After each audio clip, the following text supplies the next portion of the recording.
Greetings in the name of the Emperor, brothers. Welcome to Malleus Gaming. I am Battle Brother Malleus. And with Space Marine 2 finally released, I'm going to be covering my top 10 tips to help you purge the enemies of mankind and become a true warrior of the Adeptus Astartes. Before we get into it though, if you enjoy the video, don't forget to like, subscribe, comment, and enable notifications to help the channel in the warp tides of YouTube. But first, a quick word from today's sponsor. If you like gaming, then be sure to check out Instant Gaming for discounted prices on all of the hottest games.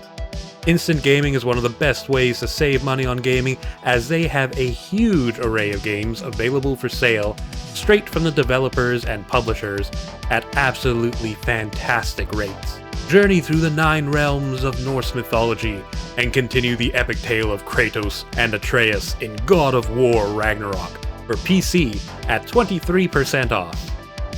Begin your legendary journey as the Monkey King in Black Myth Wukong at 17% off. Join the ranks of the Emperor's Angels of Death and cleanse his worlds of the alien, the mutant, and the heretic in Space Marine 2 at 24% off. You can get all of these games and more over at Instant Gaming, so go ahead and save yourself some money by using my link in the description below or the pinned comment. Any purchases you make will be helping out the channel as well, so thanks for checking it out guys, and thank you to Instant Gaming for sponsoring the video. Space Marine 2 is a fairly difficult game even on normal difficulty, and so it pays to know how to keep your health and armor up in the midst of a chaotic battle. They say the best defense is a good offense, and that certainly is the case here. There are 2 layers to your health bar. Your armor, which your enemies have to punch through first and can regenerate, and then your actual health, which has limited regeneration. Your armor can be replenished mid-combat through perfect counters, gun strikes, and executions. Health, on the other hand, can be regenerated by attacking your foes, however that is only when there is a white bar visible after you've been damaged. You can cancel a melee animation and go straight into an execution to get health and armor back, so keep an eye out for those opportunities. Otherwise, you can also regenerate your health with Titus's Righteous Fury special ability, which will provide increased damage and healing on your attacks. So if you're running low, don't forget to pop that to get a second wind. You can reduce the amount of damage you take in melee by parrying enemy attacks. However, this can be a bit tricky to get a hold of. Timing is very important when parrying an enemy. A well-timed parry will counter the enemy, blocking their attack completely and likely eliminating them or leaving them open for a gun strike. A poorly timed parry, however, will leave you open to further attacks as the animation plays through. The game will notify you by highlighting the enemy in blue for certain counterattacks, as well as playing a distinct sound, while an enemy highlighted in red cannot be countered and you will have to dodge instead. These icons will also appear at the edge of the screen should the attack be coming from outside your field of view. Not every attack will be highlighted though, and you can parry the majority of physical melee attacks. You just have to be mindful of the enemy and learn to read their attack patterns. Additionally, different weapons can be more effective or less effective at parrying, but we'll cover that aspect soon enough. Dodging and parrying go hand in hand when avoiding enemy attacks in close combat, and much like parrying, you should be mindful of your dodge timing. When the game notifies you of an incoming enemy attack, try to avoid dodging immediately, as by doing so you may dodge too early and still end up getting hit. Try to dodge just before the enemy hits you in order to avoid it altogether, especially with larger enemies who have a wider attack range. Occasionally, you'll get a perfect dodge in, which will leave your opponent open to a gun strike, so try and keep track of those target icons appearing on your enemy. They are great opportunities for replenishing some armor, as well as causing some serious damage in return. Keep an eye out as well for incoming sniper shots, as there will be a beam indicating where they are aiming a second or two before they fire. Facing the seemingly unending swarms of Tyranids can be overwhelming, but by paying attention to what you're facing, you can quickly turn the tide in your favor by focusing on specific targets. The Tyranids are psychically linked to each other, with each individual creature part of a collective gestalt consciousness known as the Hive Mind. You can sever that link, though, by terminating the larger leader Tyranids, such as warriors or zoanthropes. Doing so will lead to a psychic backlash to any smaller nearby creatures, such as the Hormagaunts and Termagants, eliminating them instantly. Targeting the elites in general is a good tactic to pursue, as different enemy types can have different abilities to buff the smaller troops, such as increasing their damage, or even resurrecting fallen allies. The fancier looking an enemy is, the quicker you should try to eliminate it. A complementary tactic to target priority, you can tell your AI squad mates to focus on specific targets with the Mark Target button. I've personally found the AI to be decently competent, though from what I've seen online, that may not always be the case. If there is something that you need to eliminate quickly, or a spot you need to defend, you can easily direct their attention to it so they can add their firepower to yours. This can be extremely useful when swarms of Tyranids target a specific structure that you have to prevent from being destroyed, or if there is a distant elite that you can't quite reach. Don't forget to use your grenades, as they are extremely useful tools for eliminating your enemies, with each grenade type having a specific purpose. Frag grenades are your typical high explosive radius grenade and are great for taking out large groups of cannon fodder.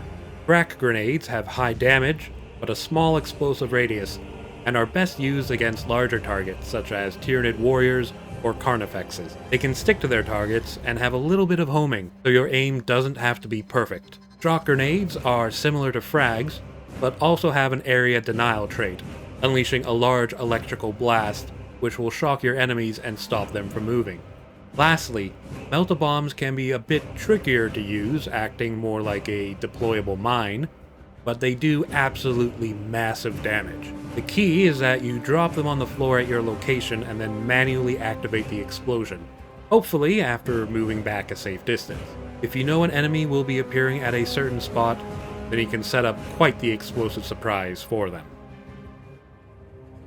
Making extensive use of grenades shouldn't be a worry for you, as you'll easily be able to replenish them, along with your ammo, by destroying any green wooden boxes you find across a level.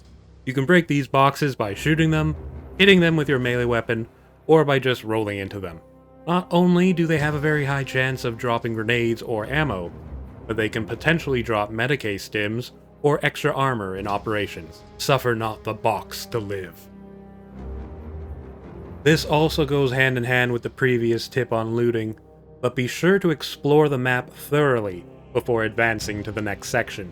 This applies to both campaign and operations, as by searching through any side paths, you can uncover useful items like weapons or guardian relics, which you can use to revive yourself and remove mortal wounds, or weapon upgrade materials in operations. Rushing ahead isn't always the best answer, and by carefully looking through your surroundings, you may just find something that'll help you easily win your next battle.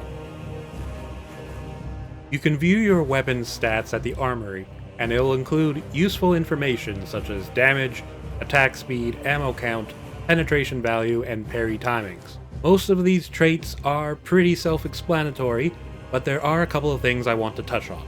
For ranged weapons, there is a damage drop-off based on range. The further away your target, the less damage you'll do, and this is also dependent on the weapon's actual range. This applies to every ranged weapon except for long-ranged weapons like the Las Fusil or Bolt Sniper Rifle. For example, a short-range Melta Rifle will do no damage outside of its range, while damage will be reduced at maximum range. If shot point blank, however, it will do its full, very significant damage value. The Melta Rifle is also a good example for weapon penetration values, as it has an extremely high penetration characteristic. This means that a single shot from this weapon will hit multiple enemies behind the initial target. Lastly, there are 3 types of parry timings: fencing, balanced, and block. Fencing has the largest perfect parry window. Block cannot perfect parry at all. Balanced has a small perfect parry window.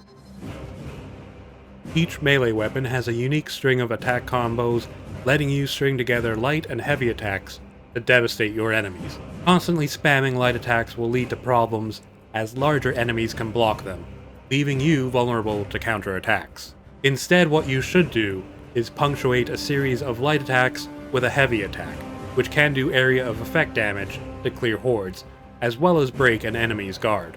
Not only does each weapon have a unique string of combos, but they also have a unique melee stance, which affects their heavy attacks. Chain swords have a fast heavy attack, which is effective at breaking an enemy's guard stance. Combat knives switch movesets with each heavy attack, alternating between fast stabbing attacks and slower, cleaving strikes.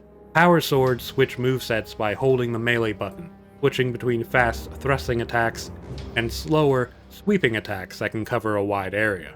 Power fists can unleash a blast of energy by charging up their heavy attacks, and thunderhammers can do an immense ground slam with a wide area of effect by charging up their heavy attack. Learn to trust in your war gear, my battle brothers, and no foe of the Imperium will be able to stand before you. Thanks for watching, brothers.